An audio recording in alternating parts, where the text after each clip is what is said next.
Hoje a gente já vai direto para Canoas, porque o Bruno Pinheiro estava acompanhando. A gente, inclusive, registrou aqui, né, o prefeito de Canoas chegando para essa reunião e imagino que ela esteja ainda acontecendo, mas o Bruno traz para a gente informações atualizadas lá de Canoas. Agora já bem escuro, imagino, bem frio por aí, né, Bruno? Boa noite para você. Exatamente, Aros. A chuva diminuiu, mas a temperatura vai reduzindo. E aí uma informação muito importante do aeroporto lá da capital, o aeroporto é o Salgado Filho, de uma operação da Polícia Federal para retirar armamento que estava num procedimento para uma exportação.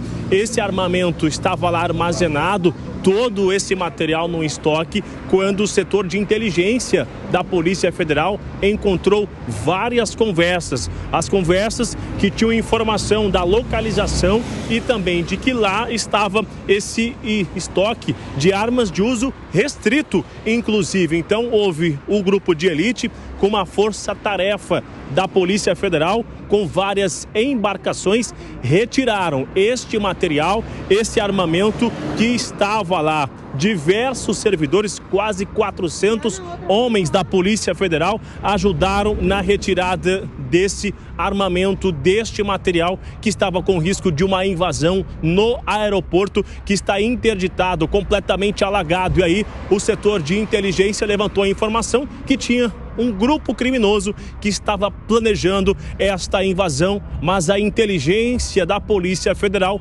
conseguiu evitar que isso acontecesse e retirar todo esse material. Isso reforça o que nós já estávamos alertando, essa onda de violência e de organização criminosa na região sul e aqui também na região metropolitana da capital. Aros. Obrigado, Bruno. Você volta daqui a pouquinho com mais informações por aí.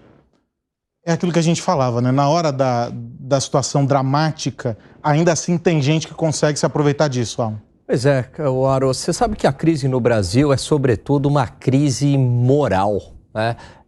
Gente que faz isso, gente que aplica golpe numa situação dessa, sabe qual é a diferença dessas pessoas, desses criminosos, para os piores ditadores da história? Nenhuma. Porque se eles tivessem poder, eles fariam exatamente o que os piores ditadores da história fazem. Então, é uma crise, sobretudo, moral.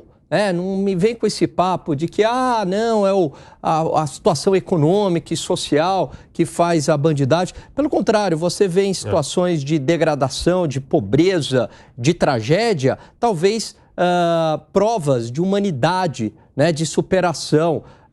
O Viktor Frankl, que é um grande filósofo, né, e que viveu num campo de concentração, ele falou que ali, sem esperança nenhuma, numa situação absolutamente trágica, ele via entre os judeus ali uma prova grande de humanidade e de bondade. Então, no Brasil, é lógico que isso é uma minoria, mas é uma crise, sobretudo, moral. Mas aí, aquela nossa velha pergunta no 3 em 1.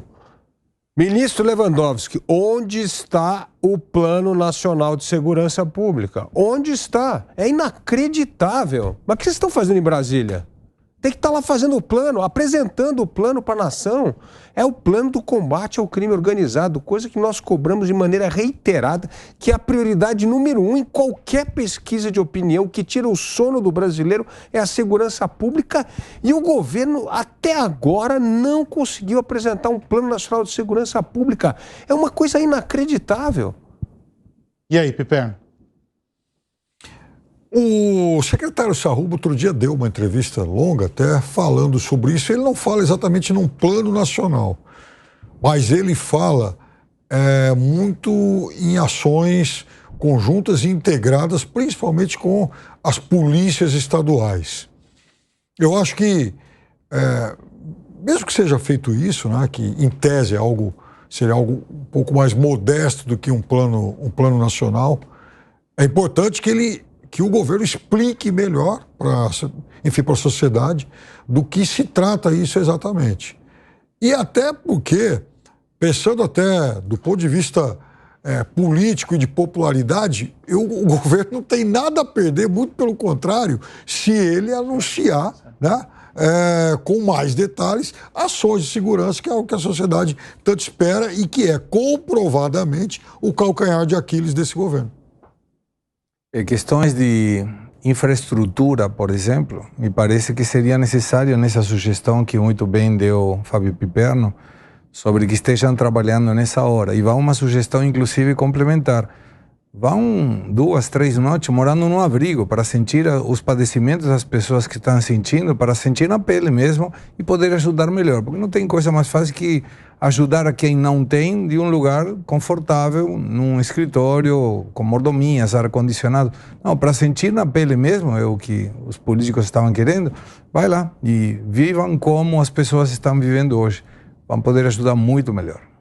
E a perspectiva dramática, infelizmente, de que, à medida que a água vai baixando e as pessoas encontram ainda dificuldades para voltar para casa, que a gente tem aumento de roubos dentro das casas, ou seja, tem bairros que estão tendo apoio de alguma maneira, a Força Nacional, a polícia e tal, mas nesse momento as autoridades policiais estão envolvidas também em resgate. Sim, ou seja, não é a proteção do patrimônio, né, nesse contexto, né? Carlos, não seria legal, mais uma sugestão do 3 em 1 para os nossos legisladores, colocar que, por exemplo, questões de furto, roubo, em situações de tragédia como essa, deveriam ser não escarceláveis.